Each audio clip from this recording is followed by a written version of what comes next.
We're getting really good at that. When we clap before we start the podcast. Yeah. Yeah, it's an art. It's an art, and believe me, not everyone knows how to do it. We Let me tell used to have to do it like 3 times. It would be 3, 2, 1. You know, it would be ridiculous. Rachel, we're here. Staff and Graph Podcast. You're decked out, you know, in your Grinch gear as always. And I am literally the Grinch today. You are. Great. So, Rachel, we live in a world now where John Tavares has 1,000 points. Snake John Tavares. Yeah.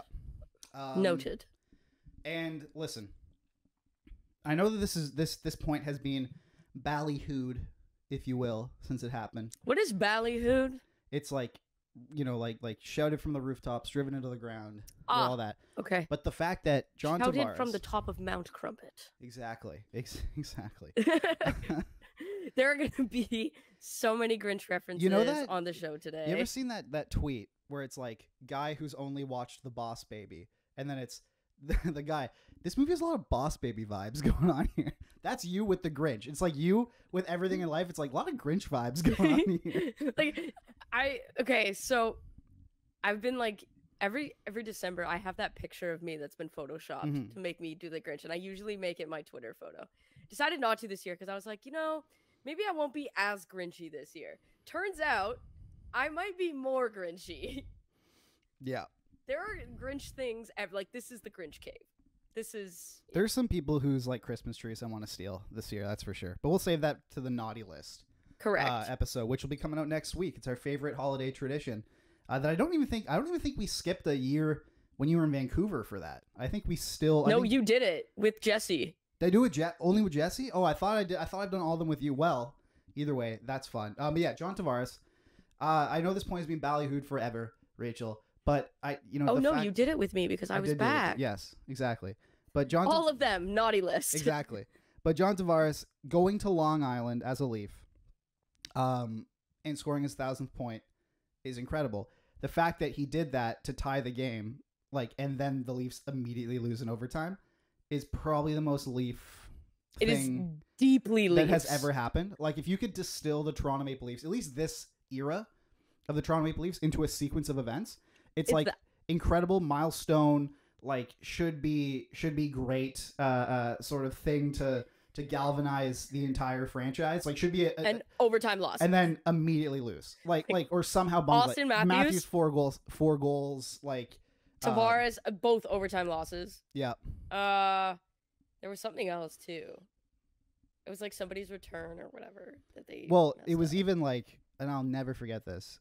And I'm writing something about this, so I have to go deep into it. But it Tavares' return to Long Island, the first one, where Babcock starts Garrett Sparks on the road, and they get pumped 4-0, and Sparks lets in 4 goals on 20 shots. It was not ideal. Not ideal. But anyway, he gets his 1,000th point. You know, he's still killing it. You know, he's still doing great. And yet fans were not super thrilled about it. I had somebody in my Menchies compare him to Shohei Ohtani, and I'm like, are you new here? One of those players, Arthur Staple also did it, which Arthur, get a grip. One is a generational, potentially greatest baseball player of all time. The other one is a more than likely hockey Hall of Famer. He'll go Hall of Fame. From the city that he left to sign to. Yeah, he went home. We've covered this. Mm-hmm. If I had the option of working for the Mount Crumpet Maple Leafs, I would be working for the Mount Crumpet Maple Leafs. Right? Whereas, I don't know, it's more comfortable to be at home in my cave, which is where I am.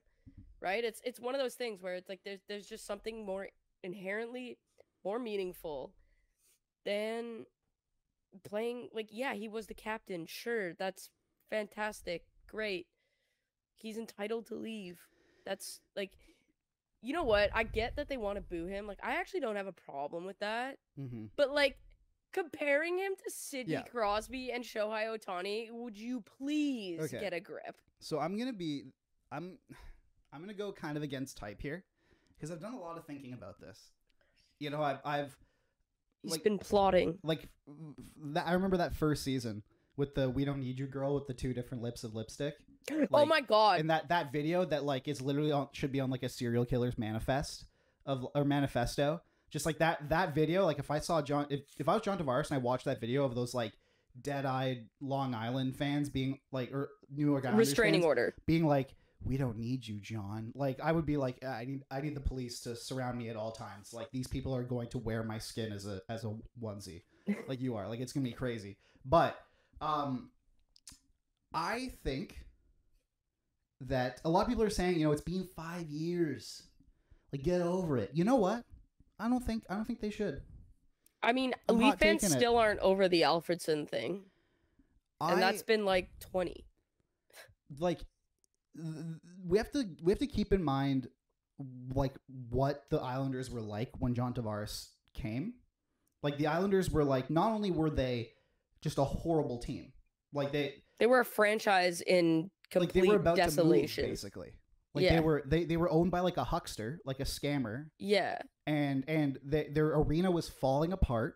Literally, the ceiling was falling in. Like there was no sustained success. They went from like Mike Milbury to like Garth Snow as GM. Both bad. Can you imagine, Rachel, that situation happened is basically like if Martin Jones just threw off the pads one day and became GM of the Leafs. That's literally like, people don't talk enough about the whole Garth Snow thing. He was the backup goalie one day, and he was the GM the next, basically. It was crazy. Yeah, I'm shocked that didn't go well for them. Shocked. I think... Also, they hired a man to be their GM who is most famously known for beating somebody with his own shoe. And also, like, being the worst general manager in NHL history. Like, bar none. If you look at, like, he can go, like, legitimately. No, he is the worst. You know, if the Martians have the death ray pointed at Earth, and they're like, bring me the worst GM in NHL history, I'm going Mike Milbury. Yeah, and then Andre Iguodala. But no, like, so they were absolutely horrible. John Tavares is dubbed like the next one.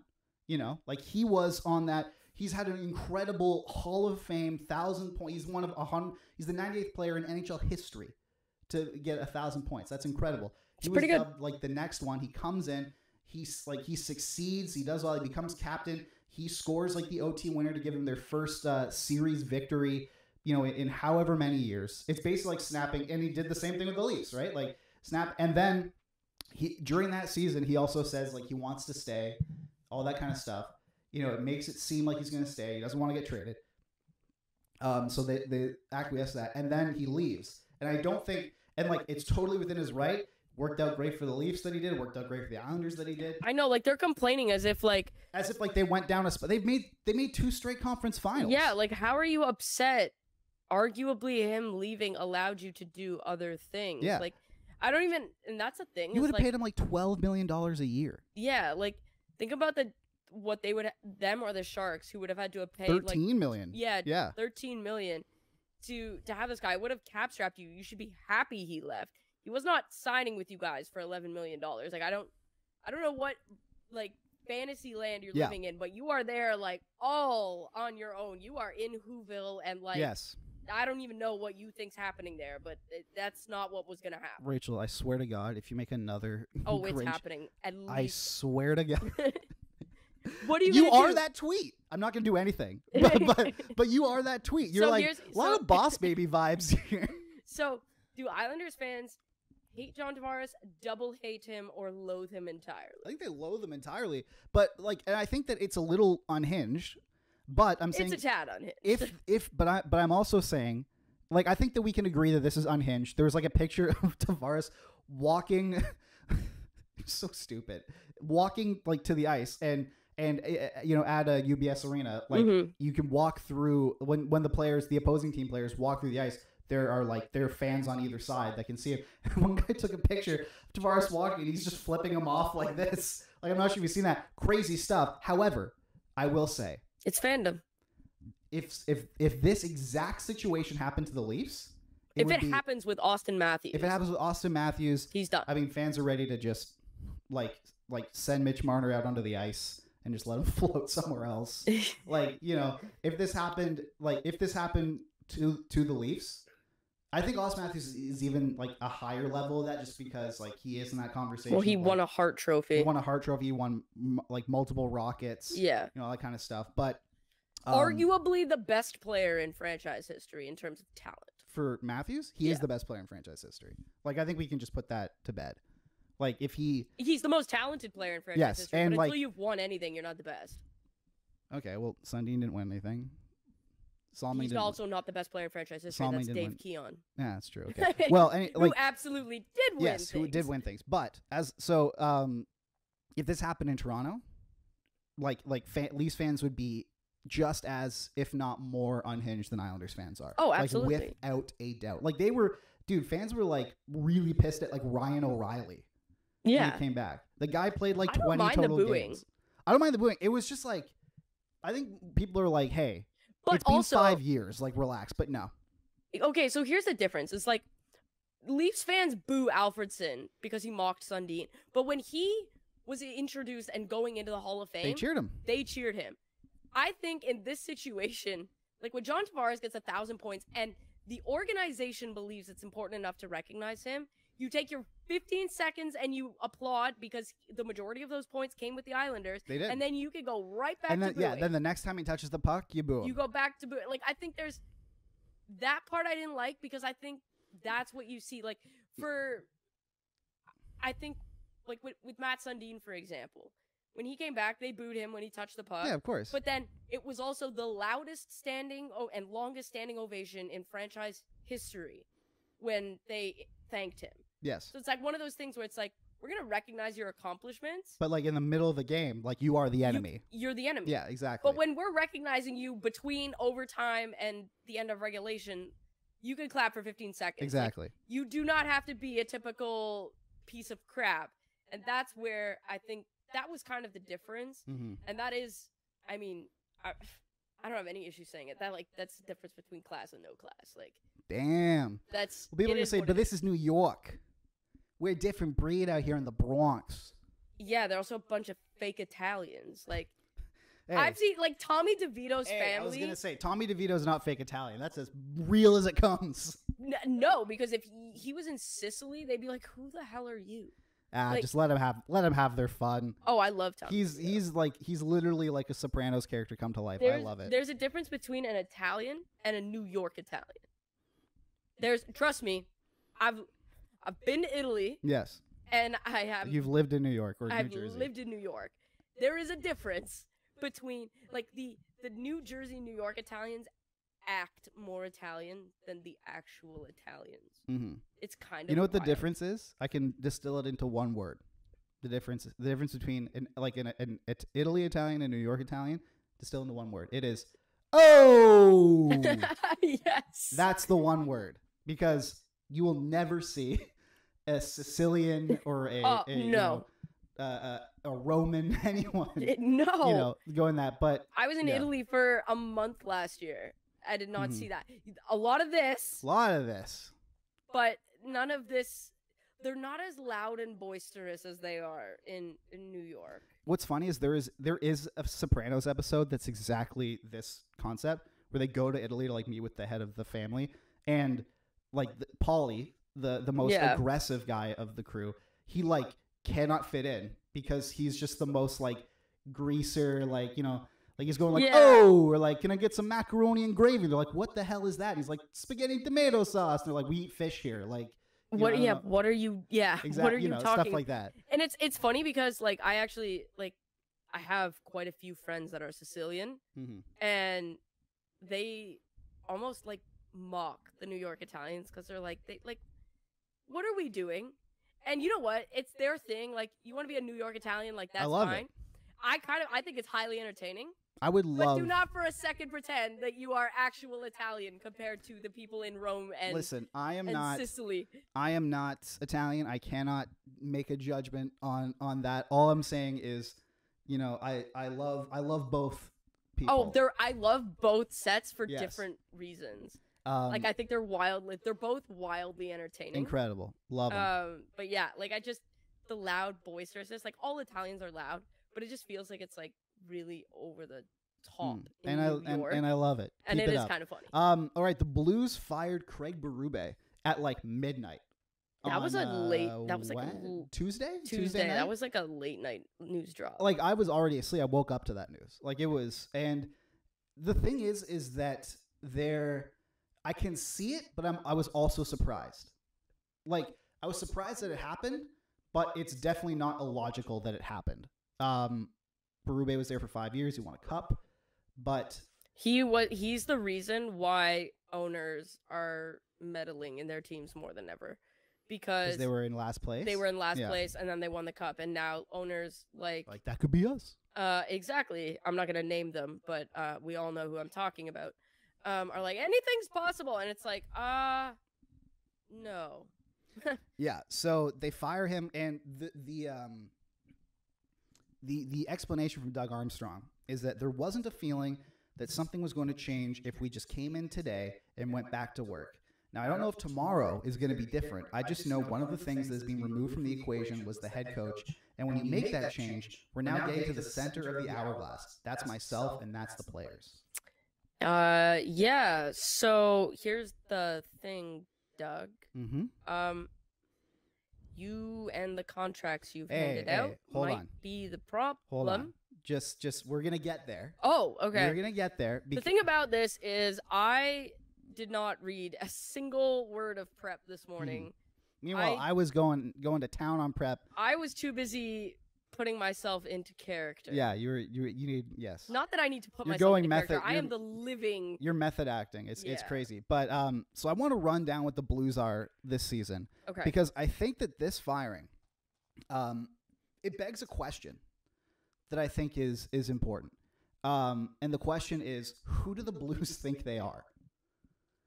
Because they are who we thought they were. Well, they are who we thought they are. I don't think that they are who they thought they were. No, we thought they were terrible. Because the Blue, this is the kind of move you make when you come into the season with I would say even contention aspirations, and it doesn't go well. This is the kind of move that we've seen Minnesota and the Oilers make, and maybe to a lesser extent Minnesota. But these are two teams that were like we. The Oilers were like, it's Stanley Cup or bust, basically. And Minnesota was like, we should absolutely be making the playoffs. We have to go on a run. As delusional as that was, that's what they thought. Kind of silly, yeah. Now, the Blues this season are 13, 14, and 1. Okay. They're sixth in a relatively weak division. Like, the Central is not... Yeah, it's Colorado, Dallas, Winnipeg, and everyone else. And I wouldn't even... Like, Winnipeg's not a wagon.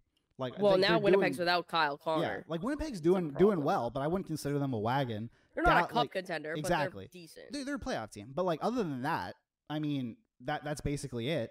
They're 25th in the league in goals for, so they're not scoring. Is that bad? That's really bad. They're 22nd in goals against, so that's also really bad. Oh, that's not good. Yeah, so they're in the bottom fifth. So they're the anti-Oilers. Yes, exactly. Okay. Well, no, they're just bad at both things. Like that's what I mean. The Oilers are good at both things. They're the anti-Oilers. The Oilers are good. Well, they're good. The Oilers are good at scoring. They're bad at stopping pucks. Expected goals. Yeah, exactly. Sorry.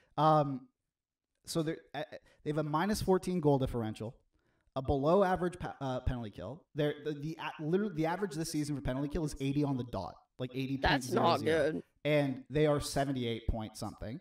So that's bad. Yeah. Their team save percentage combined. Now Binnington's at a 907.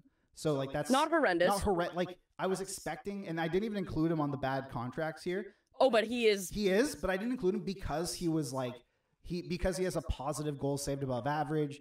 Like he has a 907. Congratulations, Jordan, and he hasn't lost his freaking he doesn't beat people up. He hasn't threatened to beat anyone up. Right, he just is a child. He hasn't acted like a baby. He's like if Draymond Green didn't follow through. That's basically who he is. Which, by the way, what the hell, man? I know.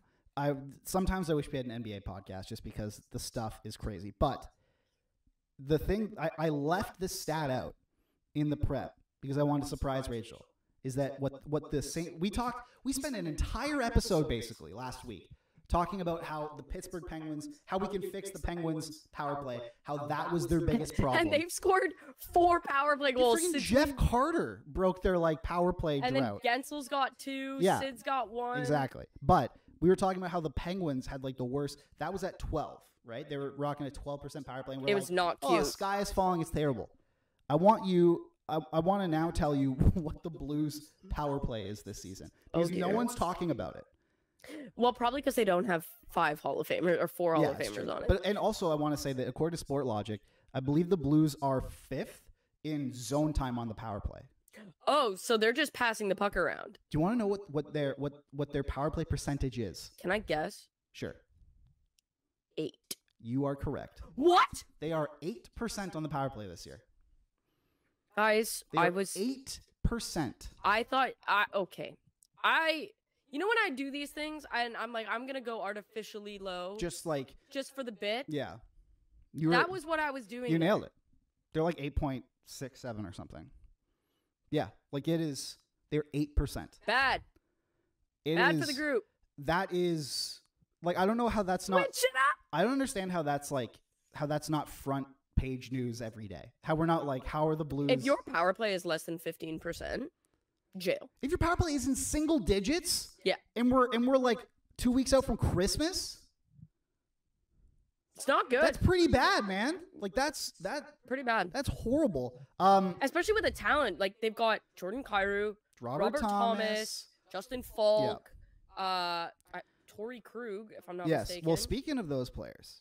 Oh dear. So here's the thing. I want to like this is yet another example.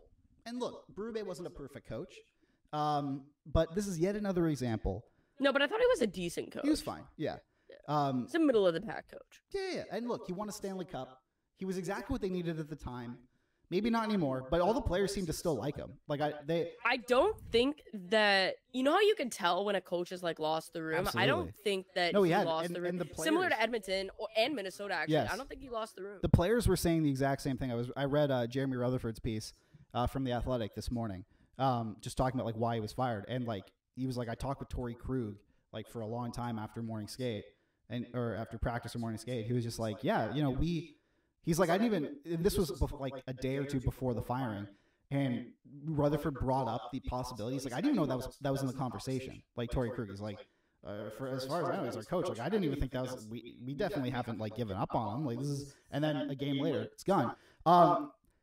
This is yet another example of a coach paying the price for the sins of the GM. Once again, listen, Doug Armstrong, he built a Stanley Cup winner. Cool. He's done a lot of good stuff. He has. In the past. But everyone's got an expiration date. And I think Doug Armstrong... Okay, like, I'll give you an example. Remember when the Leafs were rumored to be getting him? I do remember that. Listen, I'll give you an example. Like, the other day, making some craft dinner for myself. What type of craft dinner? Just the regular craft dinner. Boo. No, I made a PC white cheddar for myself last night. That's the best one. Incorrect. What's... Sharp cheddar. I like it more just like I like sharp cheddar on its own, but I like the just normal craft dinner. I put some hot sauce on there. We're good to go. Hot sauce is good. But I was making craft dinner, and you put butter in there, and then you put some milk. I go into my fridge, and there's a thing of milk there, and I look at the expiration date. Oh no! This was like 2 days ago, so December 12th. 12th. I look at the thing, and it says December 10th. Okay. So I sniff it. Passes the sniff test. I go, fine. So it works, and everything was fine. Yesterday, I was gonna go make some white cheddar. And I go, and I'm like, I wonder if that milk will still be good. I sniff it. It had gone bad. It took 2 days for that thing to go from acceptable, definitely passable to like throw this out right now. Like to it went from acceptable to that smell you're smelling. This is it. Like that kind of thing. So oh boy, that is basically what this season is. The 2 days for me making the craft dinner. This is Doug Armstrong has last season. I think he was his expiration date was December 10th, and last season was December 12th, and he could just get through it. Right now it's December 14th. And so the long-term deals on the Blues are killing them. Are they? They are killing this team. And I want to break them down, and then obviously get your thoughts on them. I'm gonna pull up while you read off those. I'm gonna run my model so I can get what their player values are. Go for it. This season. So, the first one here is Brandon Saad. He is all of these players, by the way, that I'm mentioning, except for the last one, are over 30. I think only other than Parayko, they're all 32 or above. Oh dear. Yes. So Brandon Saad, he's got 3 years left on his current deal, including this one. All these years left that I'm going to say, they're all including this season because we still have like 60% of the season to go. 3 years left at $4.5 million per year. So 4.5 million AAV. It's bad. He has 12 points in 28 games this year. So it's below half a point per game. Okay. Torrey Krug is, I believe, 31 or 32. He has 4 years left at $6.5 million. He has 12 points in 28 games. So he's a defenseman, same as Brandon Saad. And with the defenseman I want to put out here, he has a 48.08 expected goals. Percentage expected not goals good this season. Okay. So 4 years left at 6.5. Justin Falk also has 4 years left at 6.5. I believe he's 32. He has 0 goals this year. Not so ideal. None. 12 assists, so 12 points again in 28 games. He's got a 47.47% expected goals on the year. Do they have a player with a positive? Do they have a defenseman with a positive expected goals? I don't think so, because I'm going to list basically their entire blue line. The next one is Colton Parayko. Yep. He is 30 on the dot. Okay. So he's only just on the decline. He has 7 years left on his deal. 7 years left at 6.5 mil. He has 9 points in 28 games this year. Oof. So keep in mind, offense is not his thing, right? Like Colton Parayko, he fell off a cliff offensively, and he just decided to be, I am a stay-at-home defenseman, defensive stalwart. He's got a 44.65% expected goals on the season. Next one is Nick Leddy, who they gave up assets for and then for some reason re-signed. It's not a great choice. He has 3 years left at 4 mil. Oh my God, what? Yes. He's even older. I think he's 32 or 33. How many of these players have no I'm trade getting to that. clauses? I'm oh getting dear. to that. Oh no. Nick Leddy has 3 years left at 4 mil. He's got 9 points in 28 games and a 44.67% expected goals. You have not named a single player with a positive expected goals for yet. And I'm going to list another one here, and this might be somewhat controversial. Okay. Is that Jordan Kyrou? He's 25. Yes. But he has 8 years left, including this one, at 8.125. He has 5 goals this year. That's it? He's only got 5 goals and 17 points this year in 28 games and a 49.5% expected goals percentage. These are all players. The minimum is that they have 3 years left.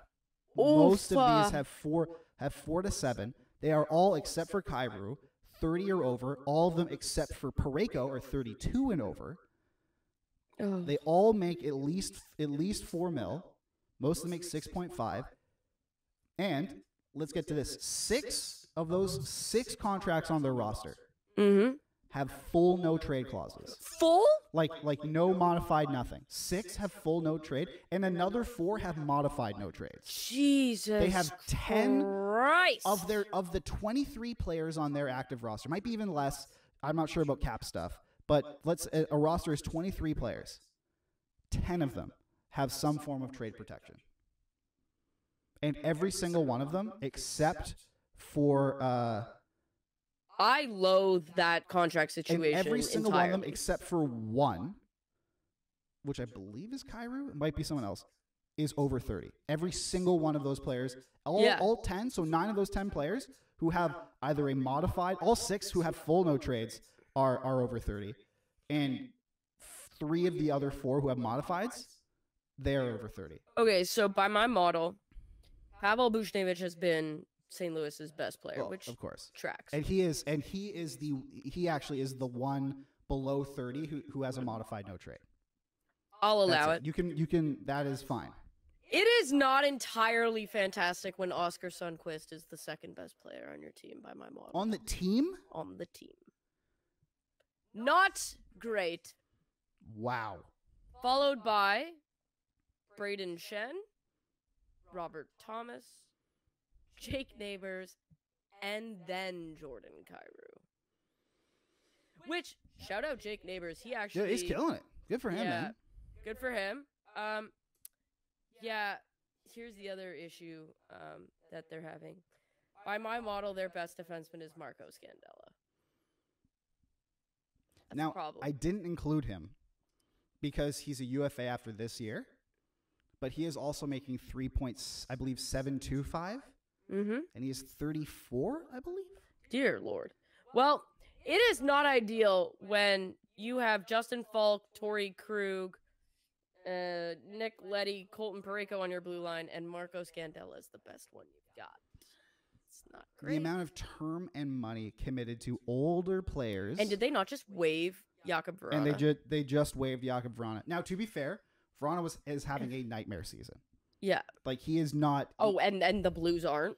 The Blues are for sure, but he is having a nightmare season, and they tried to trade him, and no one would take him. The other guy that was on waivers yesterday was Jakub Zboril. Yeah. There were a few teams I think should probably take a chance on him.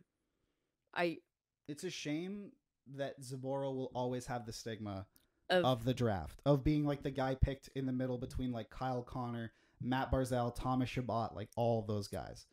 Imagine if the Bruins had drafted those guys. Imagine if they had drafted Barzal, Connor, and Shillington, which is the Reese Jessup tweet. Yeah. Even if they didn't, like, imagine if they did Barzal, Connor, and Chabot. Like, imagine if they did Barzal, Connor, and DeBrusk. Well, yeah. If Zboril clears, we don't know yet, but if Zboril clears, like, he will be this. There will only be one left, and it's Jake DeBrusk, who also has a history of a formal trade request. So that didn't work out great. At least though, he's having he's having a first round pick career. He's having a tough year this year, though. Right. Yeah. But at least, he's having a successful NHL career. Yeah. The same cannot be said for Zach Senyshyn and Jakub Well, Senyshyn is like, I don't even know where he is now. I'm pretty sure he's in Russia. Yeah. But back to the Blues. That is, like, when inevitably Doug Armstrong gets let go, and it will happen. Well, Blues owners are very much... They're hands off, right? Yeah. They're not involved at all. But at a certain point, you look at the team. They're very much like the Nashville owners. Yeah, but like if I was a billionaire, even like, and at a certain point, I look at one of my investments and it's failing to make the playoffs, and I'm paying like, a combined like $30-40 million a year to like a bunch of geezers. Geezers. Like, well, these are all in hockey terms, they're all over 30, so they're all old. Like they're all baby boomers at this point, basically. Like I would be going, hey, what's going on here? And fella. I'd maybe switch something up. When this reminds me a lot of like the San Jose Sharks situation that like Mike Greer took over for. Oh man, with like Doug Wilson, another Doug. Doug's just love giving out long-term contracts with trade protection. But like if they like inevitably when Armstrong gets replaced, the GM that comes in next is going to have a hell of a job cleaning this up. I don't even know how, like, when you bring in somebody else, can you even do anything for the next, like, Torrey Krug got 4 years left, Sod's 3, Falk's 4, Leddy's 3. I think Kairu's obviously salvageable. He's just having a down year. But, like, for the next 4 years, you can't really do much. Like, so I think, honestly, like, you tank the next couple years, right? Mm-hmm. And then you don't have to try too hard to tank either. You're all ready. Like, right? Yeah. Like, tank. But, like, Doug Armstrong is, what you do is you're not allowed, Doug Armstrong's not allowed to sign a contract without approval first. Why don't you just let him go? Yeah. Like, it's gotten to the point where, like, in any workplace where if you have to, like, put that much oversight onto someone. Yeah, you just let him go, and then, like what? you already, with the knowledge, know that you're not going to be good for the next 3 years, so that the clock doesn't start ticking on your new GM until, like, 4 years from now, kind of thing. I mean, unless they find a way to move all these contracts, but, like... That would be Harry Potter stuff. They almost got rid of Torrey Krug in the offseason, remember? Yeah, Travis Sanheim's having a good year. And Travis Sanheim is looking like a legit top pairing defenseman. Like, who knows with that? But like, this is why the incessant trade protection, the addiction to trade protection, is killing this team. They almost got out of one of the worst contracts on this list and improved their roster. That's where I think David Poyle actually deserves a ton of credit. Is he doesn't hand out no trade clauses. He gave them to Yossi and to Forsberg. Okay, yeah. Like he didn't even give it to Rene, did he? No. Man. Like that's I get it, but like at the same time. No, but we were talking about this. We were talking about this before. And we've talked about it many times. Where like you should have like one or two players on your roster that have no trade clauses. Top line player, top pair defenseman. That's it. Or even starting goalie. And starting goalie. Yeah. But top echelon starting goalie. Yeah, like there's 10 goalies in the league. Like there were, I think, Saros, Vasilevsky, Sorokin, Shesterkin, Demko, Joseph Wall. No. But yeah, like that's pretty much it. Ottinger, Hellebuck, 7. Did you say Vasilevsky? Yes. Yes. Okay. 7. Yeah, like that should be it. In the NBA, and I know the rosters are smaller, but in the NBA, there are, I think, 2 or 3 players that have no trade clauses. I think one of them is LeBron James. Shocking. The other was Bradley Beal for some reason. Steph Curry has one. And I believe the other one is Steph Curry. That's it. We need to go back to, and I guess like this is sort of this is the one way the players can grab control for themselves. Right. There's no trade clauses, but we need to be able to, we need to get back into the situation where these are like luxury items reserved for the elite. We need to eliminate. Yeah, like why are we handing out? We need to. Why does Blake Coleman have a no trade clause? Why does Travis Hamonic have a no trade clause? Like, we need to eradicate the middle class of no trade clauses. We need to get rid of it. We need only for the elite, the 1%. Yeah, like it's honestly like you look at it and it hamstrings your ability to make your team better. And honestly, hey man, like if every GM just said we're not handing out no trade clauses, then there wouldn't be any. But they just can't help themselves. And it has sunk this team. Like we saw it in action. They had a trade planned to actively improve their roster. Get rid of a contract that is among the worst in the league. A contract that is bringing them down like crazy. And on top of that, add a guy who is now producing like a top pair defenseman, so to improve themselves. And it was shot down because of the trade protection they gave him. Now it's totally Torrey Krug's right to do that. Yeah, I don't have an issue with Torrey Krug. My issue is that Doug Armstrong gave out that deal. Exactly. Stop doing that. So that is, we've already seen it in action, holding your team back, and it hasn't even gotten to like really the worst part of it yet. Like it's nuts. Crazy. Yeah, the Blues are completely broken. They do have some prospects coming, but at the same time it's like that's tough because like Jordan Binnington's contract doesn't look horrendous this year, but it's a bad contract. Like make no mistake about it. That's a bad contract. It is a bad contract. Like he's doing. The Blues have more bad contracts than good contracts right now. You know that it's a bad contract when the $6 million goaltender is posting a 907, and we're going, oh, that's actually not that bad. That's what we're doing right now. Yeah, it's not great. Rachel, in between last episode, did you know that I went to school and I got my certification to be a pharmacist? Did you know this? No. Yeah. So because I did that just so I could go onto this podcast, have Habs fans step into my office so I could prescribe them 60 milligrams of copium every day. Daily dose. Make sure to take it with food or else you'll get dizzy and potentially nauseous. It will decrease your sex drive. So be careful. It's like those medical commercials that are like 10 seconds of like what it'll help you with and like 20 seconds of the side effects. Could cause death. Could cause homicidal thoughts. Might cause internal combustion. Like, all that kind of stuff. You might spontaneously combust. So I have never in my life seen a player like, and this really is, and I don't want to be like derogatory because fans are trying to just claw any positivity for this player. But I've never seen a player be treated with the copium that Jury Slafkovsky is being treated with. So like I was having this conversation with Mark Dumont last night and he was like, it's only Leafs fans. And then I went back and looked and I'm like, no, it isn't. Mark? I love you. It is but not. No. Yeah, I went back and looked, Mark, and this you are wrong on. Here's the thing. It was a bad pick when it was made. It's a bad pick now. And it's only going to get worse.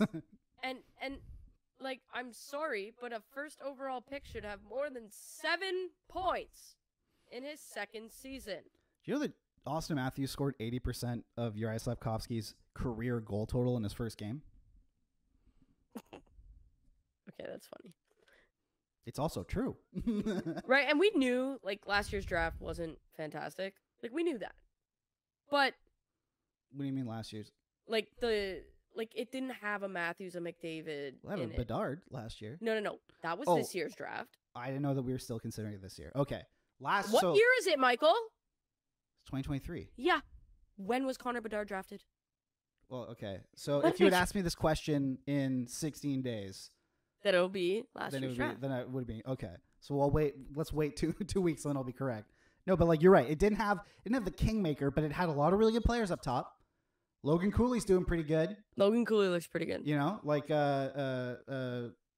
there are a lot of players who are in the NHL right. Zach Benson, like, you know, like all that kind of stuff. Zach Benson was this year.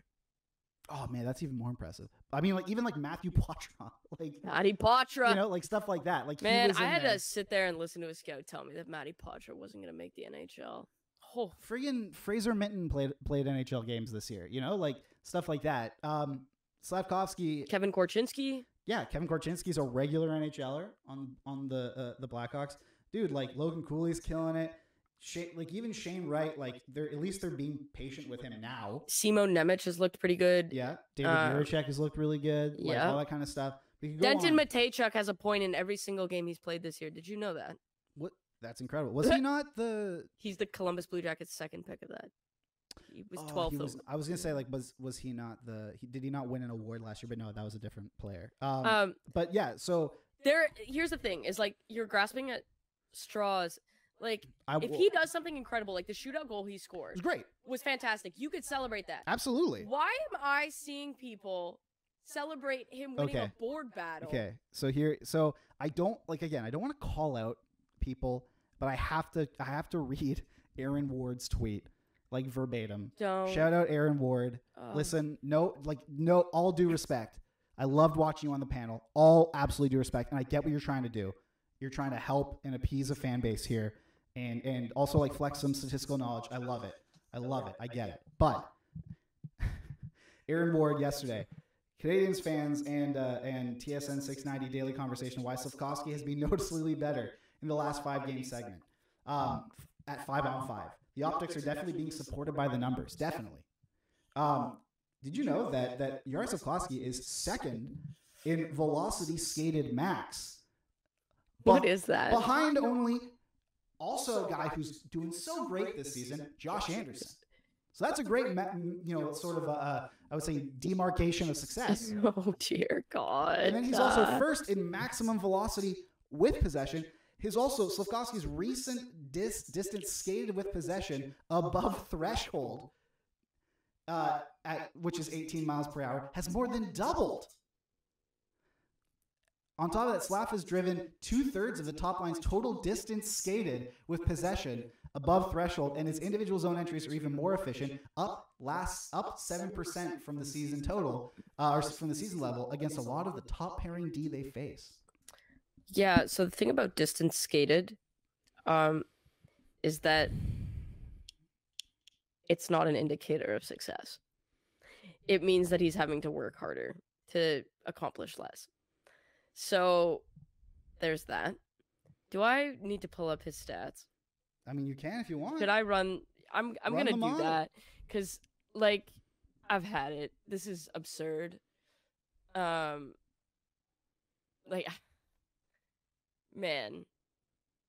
I get it.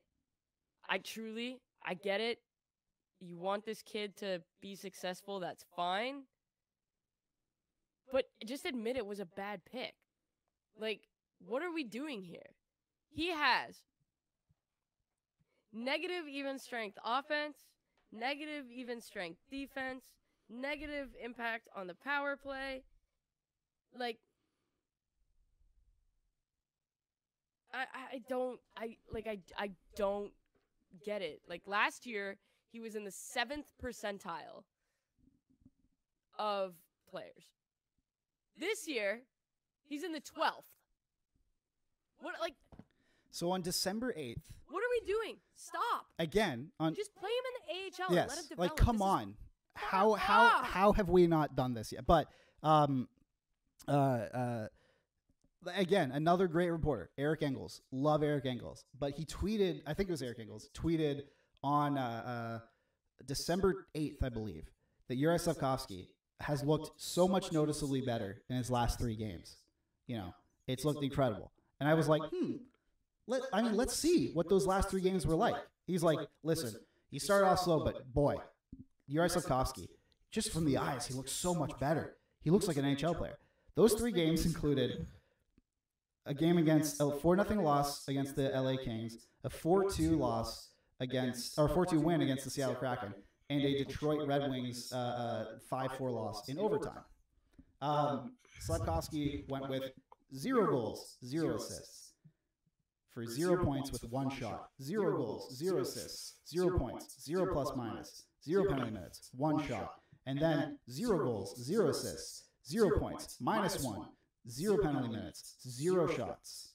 So I go, really? He's turned his season around during that stretch. Like we are just slight, like the surgery that we are doing with numbers to try and get to the point where they can praise Jury Slafkovsky.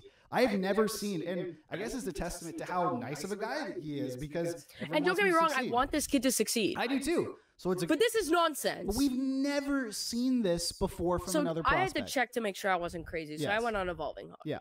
Because I just had to make sure I wasn't going nuts. On Montreal this year, Jury Slafkovsky is 18th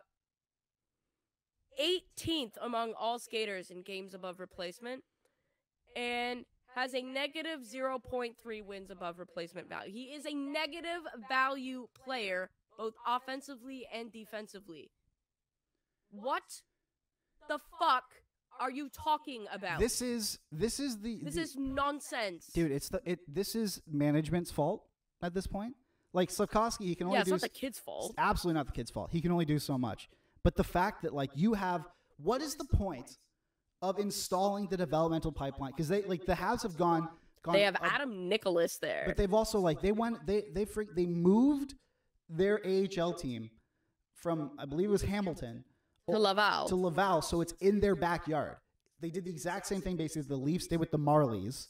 Very smart to make sure that like there is both equal distance, so it cuts down on travel and it cuts down on like alienation from the team, but also so that all facets of the organization, developmental facets, can go under the same umbrella, have the same long-term plan, have the same approach, be all on the same page, be together, so the coaches and the GMs can watch each other's games, like vice versa, development, all that great stuff. They got a new building, like Laplace, Bell. They did, they've invested a lot into it. What is the point of that if you are not going to send your very clearly struggling first overall pick to the AHL when he's eligible for it and just stick him there and be like, dude, cook. You're playing here for the whole year. Cook down here. We'll give you 20 minutes a night. You're a big guy. Learn how to play against big players. Get your confidence back as a top-line guy who can put the puck in the net. Then next year in training camp, have a great training camp, and we'll slot you right back into the top 6. Why are they not doing that? It seems like it's the most logical thing possible, and yet they are not doing it. I don't get it. They did it to Cole Caulfield. Why are they not doing it to Slafkovsky? They sent Cole Caulfield to the AHL.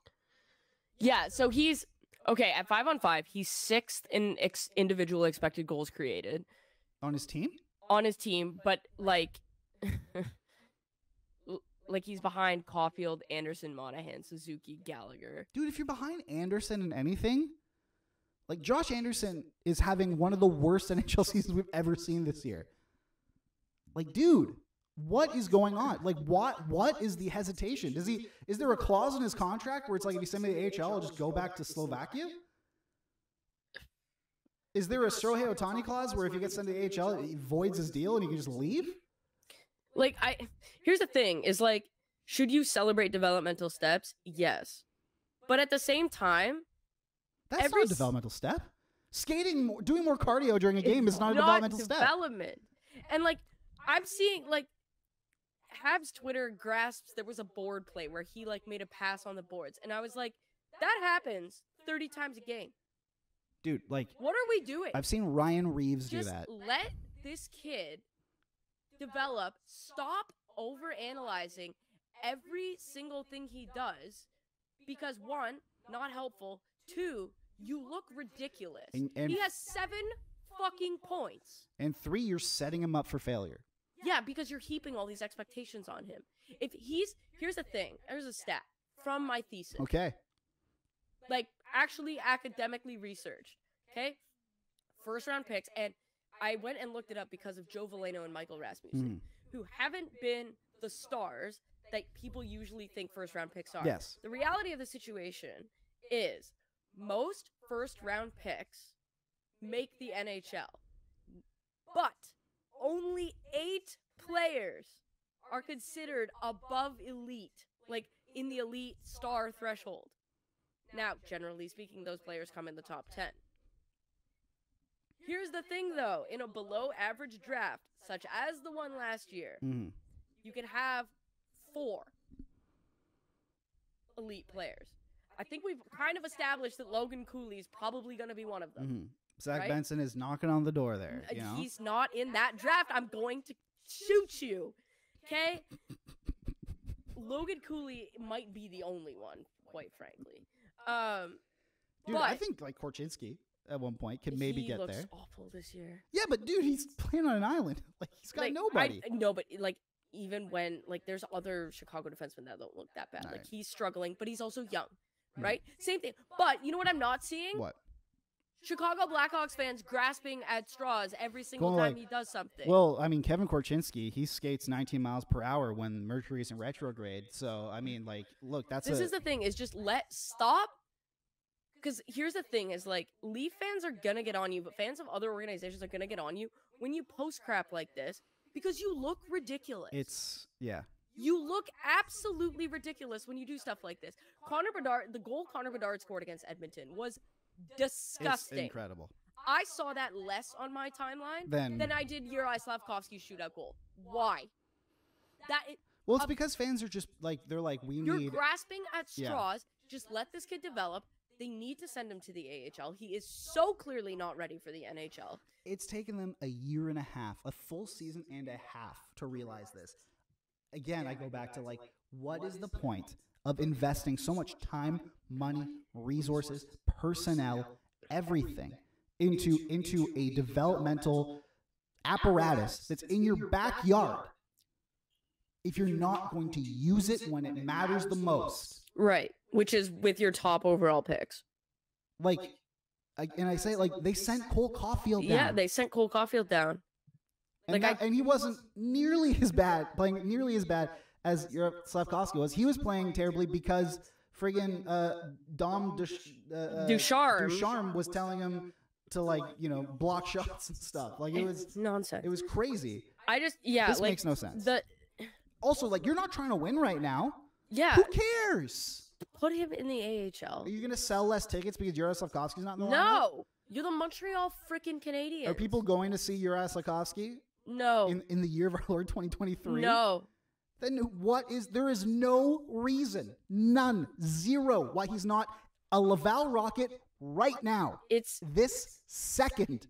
Right, and all you're like, the thing is like, oh, it's mainly Leafs fans driving this. No! Leafs fans are not watching Jury Slafkovsky and cutting tape and putting it on Twitter. But if you cut tape of Jury Slafkovsky of a board battle or a shootout goal and say he's not a bust, yeah, we're gonna clown on you because you look like an idiot. It's been driving me nuts. Absolutely nuts. No, like, oh, well, you did it with Austin Matthews. He's won a Hart and a Rocket. Dude, Austin Matthews, he scored 4 goals in his first game. He scored 80% of Jury Slafkovsky's entire career total in goals in his one game. In 2 periods. Yeah. He didn't score a goal in that third period. Like, what do you mean you did it with Austin Matthews? You didn't do it with Austin. No. There's no coping necessary. Matthews was incredible and yet tailed off in the last like 5 games after his first 5 games. And TSN hit us with has Austin Matthews hit a wall? Yeah. Where is the Jury Slafkovsky hit a wall? He skated at 17 miles per hour above threshold today. Like, also above threshold is this the best stat, by the way, how like it has 2 qualifiers in it. It's distance skated with possession above threshold. Like, these are the kind of moments that turn me into a boomer. That turn me in, like, that make me. I'm gonna be the stats. I'm the resident stats Yes, person you on are. this podcast. I'm gonna tell you that almost every stat in NHL Edge is completely useless. Stop using it. It's completely useless. This is making me turn like these are the kind of things I see on Twitter, and I'm 27 years old. I grew up during the Corsi Wars. I'm a big advanced stats guy. I use it all the time. I use it all the time in my work. I use it all the time in just how I identify players. Love it. And I am friends with a lot of advanced stats people. I'm literally host a podcast with someone who did analytics for multiple NHL teams. You know, like and all has that. a degree in it. Has a degree in it. And yet here we go. I look at these tweets and it makes me spontaneously want to grow a goatee, get freaking like Laker light, and get divorced. Like as somebody with an analytics, crazy. a full-blown master's of analytics, let me be the one to tell you. I don't know why this struck such a chord. That stat is the most, like, those stats that you just named off are not only horrendous, they're completely useless, and we need to stop using them. I don't know why this struck such a chord with me, but like it's making me lose sight of who I am. It's like these arguments on Twitter, they're making me lose sight of who I am because I'm looking in the mirror and I'm getting more boomery every day because of this. Just let the kid go to the AHL so Habs fans can focus on every great play that Caulfield and Suzuki and Jack-Eye when he comes back. Like, they had no issues having Jaden Struble and Justin Barron in the minors.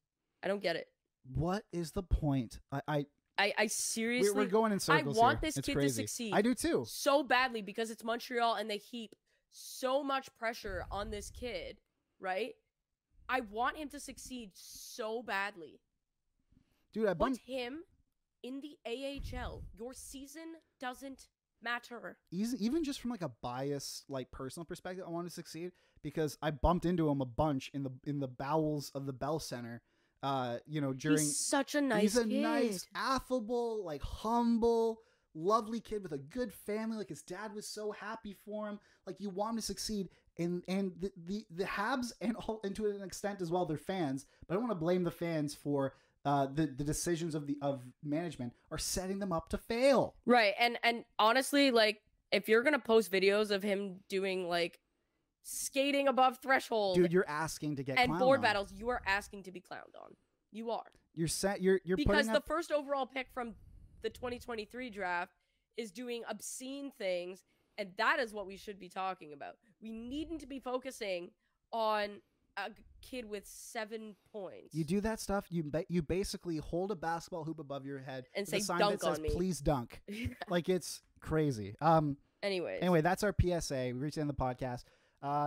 Donate to Jumpstart, Canadian Tire Jumpstart. It's our charity of choice. We love them so much. It allows kids from economically disadvantaged backgrounds to play team sports, which is extremely important to their development. Both, like neurologically, psychologically, all that. It's great. Subscribe to the YouTube. Follow us on Twitch. We're doing weekly streams. I'm in the middle of streaming the Batman Arkham series. You streaming tomorrow? We're recording this on Thursday, so tomorrow's Friday, I believe so. There we go. So I'll be doing it tomorrow. Like tomorrow night, we'll be streaming some Batman Arkham Asylum. It'll be great, but just come on, hang out. We'll talk Batman. We'll talk movies. We'll talk whatever. It'll be great. Talk hockey if you want to. Mike's Meals for One is on the YouTube. Yeah. That's pretty much it. Sounds good. So I might just dress up as the Grinch for the rest of the year. You might as well just do it. Yeah. So on that note, we will see you on Monday. Have a great weekend.